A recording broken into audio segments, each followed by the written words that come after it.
Hello viewers, മേരാ പ്രിയ ദർശകോ, എൻ്റെ പ്രിയ കാഴ്ചക്കാരെ, നൻപർകളെ, മേരാ സാഥി. അപ്പോൾ നമുക്കിന്ന് todays also I will give you some simple tips how to speak fluently in English, Hindi, Malayalam, Tamil, Nepali, so many languages. Okay, അപ്പോൾ നമുക്ക് നോക്കാം എങ്ങനെ വളരെ എളുപ്പത്തിൽ നമുക്ക് സംസാരിച്ചെടുക്കാം. അപ്പോൾ നമുക്ക് ചെറിയ ചെറിയ വാക്കുകൾ ഓരോന്ന് നോക്കാം. അപ്പോൾ നമ്മൾ വരൂ എന്ന് പറയും അല്ലേ, കമോൺ, ഇതൊക്കെ പറയാറുണ്ടല്ലേ. ആയോ, ആവോ, അയ്യേ അല്ലേ. അതുപോലെ വരുമോ ചോദിക്കാറുണ്ട് അല്ലേ, അയ്യേക്ക അല്ലേ. അതുപോലെ എന്താണ്, ആർ യു കമ്മിങ് അല്ലേ, അങ്ങനെയൊക്കെ ചോദിക്കാറുണ്ട്. അപ്പോൾ നമ്മൾ വരിക എന്ന് തന്നെ തമിഴിൽ തന്നെ പറഞ്ഞല്ലേ, വാങ്ങോ, വന്നിടുമോ എന്നുള്ളതിന് വാങ്ങോ, വരൂ എന്നുള്ള അർത്ഥത്തിൽ ചോദിക്കാറുണ്ട് അല്ലേ. അതുപോലെ ഇപ്പോൾ നേപ്പാളി ഭാഷയിൽ വളരെ വ്യത്യസ്തമായിട്ടുള്ള, ഞാൻ എല്ലാം കൂടി നിങ്ങളെ ഒന്നിച്ച് തരുന്നില്ലേ, എന്നാലും നമുക്ക് മനസ്സിലാക്കാം.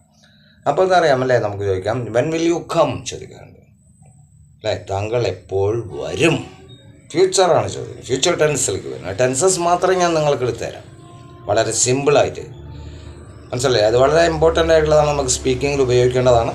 ടെൻസസ് കാലങ്ങൾ നമുക്ക് പറയും അല്ലേ. അപ്പോൾ അത് വളരെ ഇമ്പോർട്ടൻ്റ് ആയിട്ടുള്ള കാര്യങ്ങളാണ്. ഞാനത് ഹിന്ദി ഇംഗ്ലീഷിലൊക്കെ പറഞ്ഞു കൊടുത്തിരുന്നു, മലയാളത്തിൽ കാലങ്ങൾ അല്ലേ. അപ്പോൾ അതിൽ ഭവ്യകാൽ, ഭവിഷ്യകാൽ അല്ലേ, കുറേ ഉണ്ട് അല്ലേ. വർത്തമാൻകാൽ, ഭൂതകാൽ എന്നൊക്കെ പറഞ്ഞാൽ തന്നെ മലയാളം പോലെ തന്നെയാണ് വരുന്നത് അല്ലെ. ഫ്യൂച്ചർ, പ്രസൻറ്റ് അല്ലെ, പാസ്. പിന്നെ ഇതിൽ ഓരോന്നും ഫർദറായിട്ട് 4 ഡിവൈഡ് ചെയ്തിട്ടുണ്ട്, അതും പഠിക്കണം.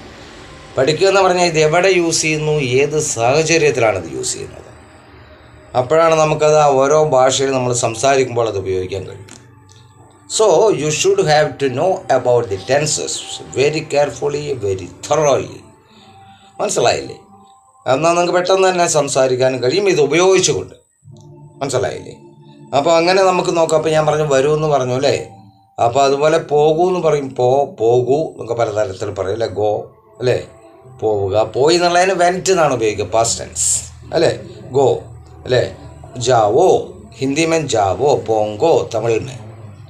അപ്പോൾ ഇങ്ങനെ ചെറിയ ചെറിയ വാക്കുകൾ പഠിച്ചുകൊണ്ട് നമുക്കിത് സംസാരത്തിൽ മിക്സ് ചെയ്തുകൊണ്ട് പെട്ടെന്ന് തന്നെ ഞാൻ നിങ്ങളെ സംസാരിക്കാൻ പ്രാപ്തരാക്കിയിരിക്കും കേട്ടോ.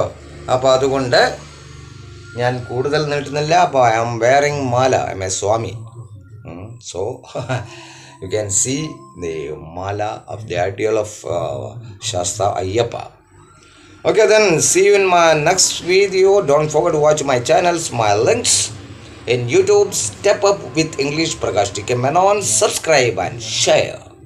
And then Facebook, my link, Step Up with English 108 108. Following and share. Then Instagram, my link, Prakash TK 7 Prakash TK 7. Following and share. Okay, then good night. Shubh Ratri.